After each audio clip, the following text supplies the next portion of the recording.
On June 30, 1764, in the Margeride Mountains of south-central France, a 14-year-old girl named Jeanne Boulet was tending her sheep near the village of Les Hubats. She was found shortly afterward. What was left of her was found. Jeanne Boulet became the first official victim of something that would terrorize the province of Gevaudan for 3 years, kill approximately 100 people, wound dozens more, defy the King of France's best hunters, his professional soldiers, his personal lieutenant of the hunt, and 30,000 armed men in a single coordinated search. And then be killed, apparently, by a local farmer reading his prayer book. Whatever it was never definitively identified. This is the story of the Beast of Gévaudan. Hi guys, welcome back. Okay, so I want to give you something that a lot of coverage of this story skips over. Because the Beast of Gévaudan is very easy to tell as a horror story, and the facts are genuinely horrifying, but the context is what makes this more than just a monster tale. So let me set the scene properly. France, 1764. The country has just emerged from the 7 Years' War, a conflict that, for France, was a disaster. Louis XV had lost enormous amounts of overseas territory.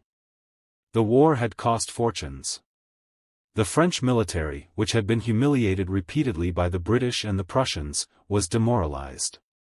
The country was economically strained and its prestige was damaged. Louis XV himself was not a particularly strong or admired monarch. Into this context, a weakened king, a damaged military, a country nursing its wounds, something appeared in the mountains of Gevaudan that would become one of the most extraordinary events of the 18th century. And the way the king, the army, and the press handled it would reveal as much about France in 1764 as the creature itself. Now, Gevaudan. The region we're talking about, modern-day L'Ozère department in south-central France, was in the 18th century one of the most remote, isolated, and impoverished rural areas in the country. It sat in the Margeride Mountains, high and cold and difficult to traverse. The people who lived there were subsistence farmers and shepherds. They eked out a living tending livestock on mountain slopes, in forests, and across open highland terrain. From a very young age, children worked. They went out alone, or in small groups, to tend animals across vast isolated stretches of countryside. And the woods around them were full of wolves. That was simply the reality of rural France in the 1760s. Wolves were part of the landscape, a constant hazard, a danger that farmers understood and managed as part of daily life. That background matters. Because what happened in the summer of 1764 was not a wolf attack. Or at least, it was not what these people understood wolf attacks to be. The creature that attacked the young woman tending cattle in the Mercoeur forest in the early summer of 1764 was described this way: the size of a calf. An unusually broad chest. A huge mouth full of prominent teeth. Fiery, dark eyes. Reddish tawny fur with a dark stripe running the length of the spine.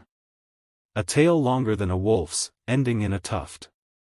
And it moved, witnesses repeatedly described this, with a speed and bounding quality that seemed almost impossible for a creature its size. She survived because the bulls in her herd charged the beast and drove it back. She reported what she had seen. Nobody believed her. Then Jeanne Boulet was killed. Then another victim on August 8. Then more. By the end of 1764, the attacks were coming in waves, spreading across an area of roughly 90 by 80 kilometers of mountain terrain.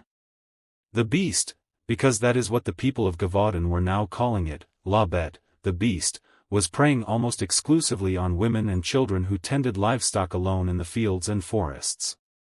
It targeted the head and the neck. It did not scatter its victims the way wolves typically did. It left bodies that were partially consumed. And when hunters tried to shoot it, and many did, at close range, they watched it take hits and run. It seemed impervious to bullets. By late 1764 the panic was total. Shepherdesses stopped going out alone. Children were kept from the fields. And the story had spread, because 1764 was also the era of the early European press, and the editor of the Courrier d'Avignon, a man named François Morinus, recognized what he had. He printed every account he could find.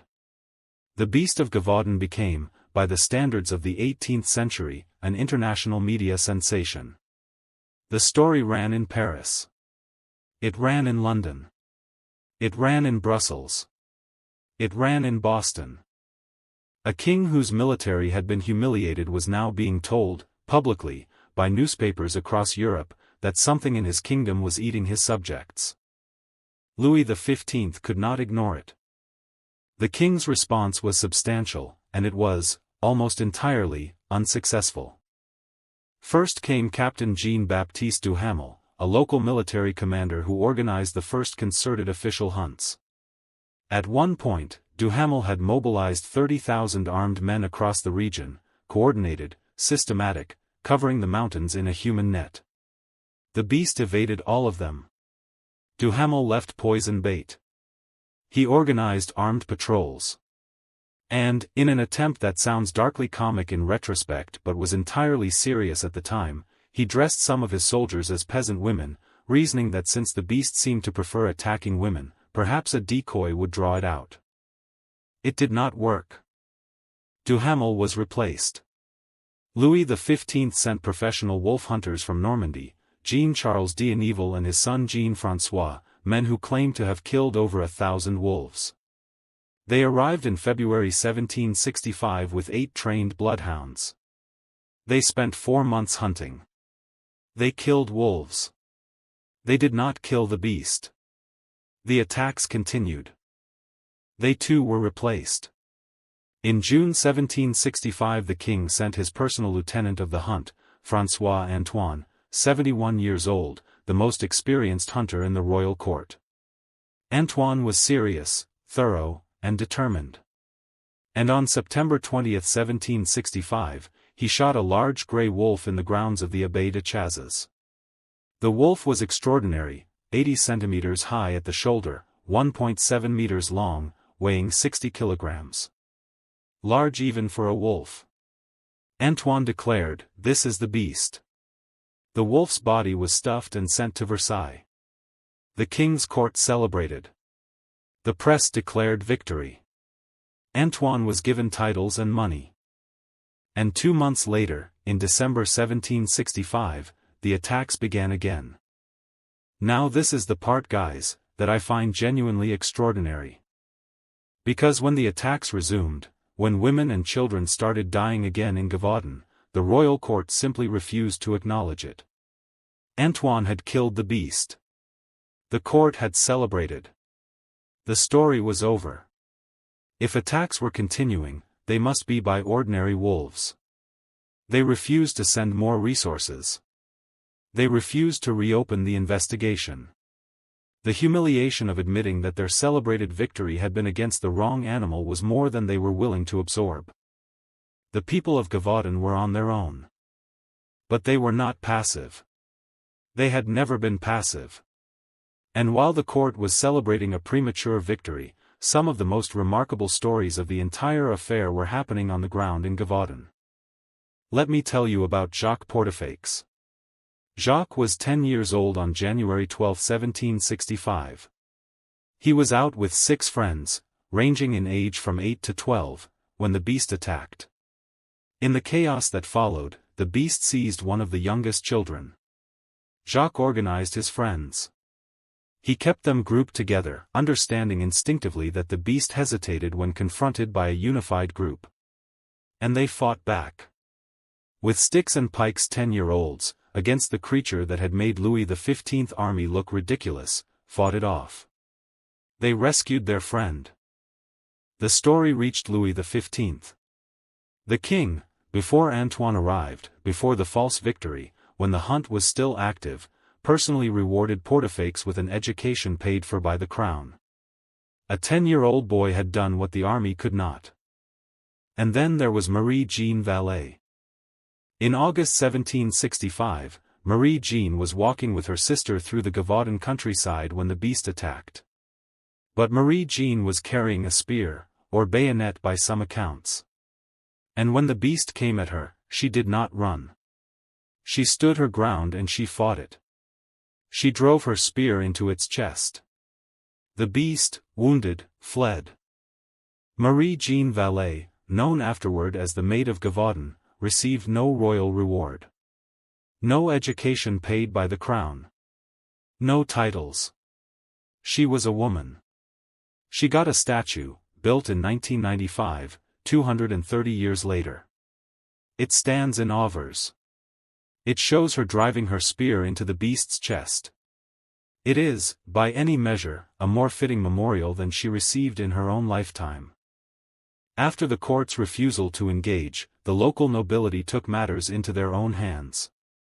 In June 1767, the Marquis d'Apcher, a young local nobleman who had been involved in the hunt for years, organized a final coordinated hunt across the slopes of Montmouchet. On June 19, 1767, a local farmer and innkeeper named Jean Chastel was positioned on the hillside, waiting. Jean Chastel was not a celebrated hunter. He had, in fact, been arrested during Antoine's hunt for leading men into a bog, a grudge that may or may not have colored his interactions with the court-appointed hunters. He was a man of the region, who knew the land, who had his own reasons for being there and his own way of doing things. The accounts say that when the beast appeared before him, Chastel was reading his prayer book. He calmly closed it. He raised his gun. He fired. The beast fell. The accounts vary. Some say Chastel's bullet was silver, cast from a blessed medal of the Virgin Mary, which is almost certainly legend added later, but which has become inseparable from the story. Some say the animal's stomach was opened and found to contain human remains. The body was loaded onto a wagon and taken to Paris. But the journey was long, and the summer of 1767 was unusually hot. By the time the cart reached the royal court, the carcass had decomposed beyond identification. Whatever Jean Chastel shot on the slopes of Montmouchet on June 19, 1767, no scientist, no courtier, no one with the ability to formally identify it ever got the chance. After Chastel's shot, after 3 years and approximately 100 dead, the attack stopped. So what was it? Because I want to be honest with you, guys. The historians and scientists who have studied this case for 2.5 centuries have not arrived at a definitive answer. And I think it's important to tell you that directly, rather than pick one theory and present it as settled. The most widely held academic position is that the beast was a large wolf, or wolves, possibly with unusual physical characteristics, possibly part of a pack, possibly multiple animals over the course of 3 years. Wolves were attacking people across Europe at this time. Thousands of deaths were attributed to wolves in 18th century France alone. A large, aggressive, man-hunting wolf that had learned to prey on people rather than livestock would be capable of most of what was documented. The bulletproof quality is likely explained by thick winter fur and glancing shots from the inaccurate flintlock firearms of the period. The unusual appearance might be exaggerated by witnesses who were terrified and whose accounts were then further sensationalized by the press. But the wolf theory does not fully satisfy everyone who looks at the evidence closely. Because the witnesses who described the beast were rural people who had grown up around wolves their entire lives. They knew what wolves looked like. They knew what wolves did. And multiple independent witnesses, people who had no reason to embellish, described something that was, in their words, like a wolf, yet not a wolf.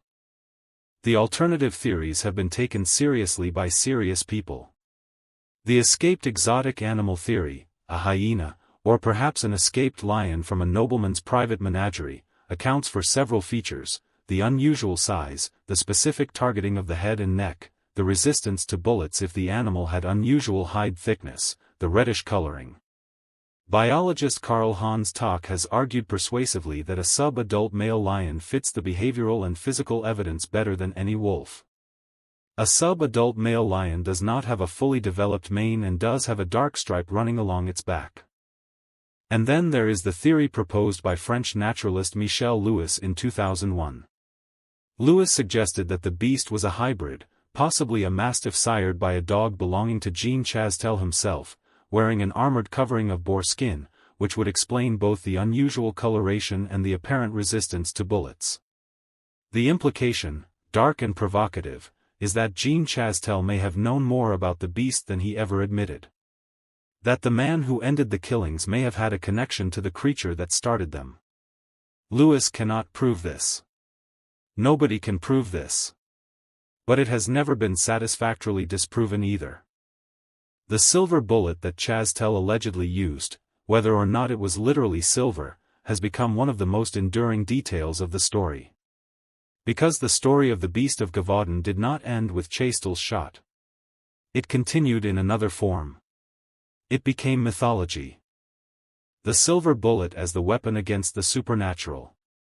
The werewolf as the monster that cannot be killed by ordinary means. These elements of horror lore that we now treat as so standard they barely register, they trace back, directly and documentably, to this specific story, in these specific mountains, in 1767. The Beast of Gévaudan is not just a historical mystery. It is, arguably, the origin point of one of the most persistent creatures in Western horror mythology. Which is interesting. Because the thing that people were actually afraid of in Gevaudan in 1764 was not a werewolf. It was something real. Something that came out of the forest and killed their children. Something that their best weapons could not stop and their best hunters could not catch. Something that made the King of France look helpless. Whatever it was. The Margeride Mountains are still there. The villages where the attacks happened are still there. There is a museum, the Musée Fantastique de la Bete du Gevaudan, in the town of Sauges, dedicated to the story. There is a statue of Marie-Jeanne Vallée in Auvers. There is a monument to Jean Chastel on the slopes of Mont Mouchet. And the question is still there too. What came out of the forest in the summer of 1764 and killed 100 people and defeated the French army and was finally stopped by a farmer reading a prayer book? Nobody knows. After 260 years, after every theory, every scientific analysis, every historical account, nobody definitively knows. And I think that's the most unsettling thing of all. Not the killings. Not the army's failure. Not even the possibility that the man who ended it might have been connected to the thing itself. It's that we genuinely still don't know what it was. Okay guys. That is the story of the Beast of Gévaudan. 3 years, approximately 100 dead, the King of France's entire military apparatus deployed and defeated, and a mystery that has never been resolved in 2.5 centuries. I want to know what you think. What is your theory? Large wolf? Escaped exotic predator, hyena, lion? Something else entirely? And what do you make of the Jean Chastel connection, the man who killed it possibly having a link to whatever it was? Drop it in the comments. I genuinely read every single one, and this is one of those cases where the debate is almost as interesting as the story itself. Take care of yourselves guys. And maybe don't go tending livestock alone in the mountains of south-central France. If this video was worth your time, please hit the like button, it genuinely helps more people find these stories. Subscribe if you haven't yet, turn on notifications, and I'll see you in the next one.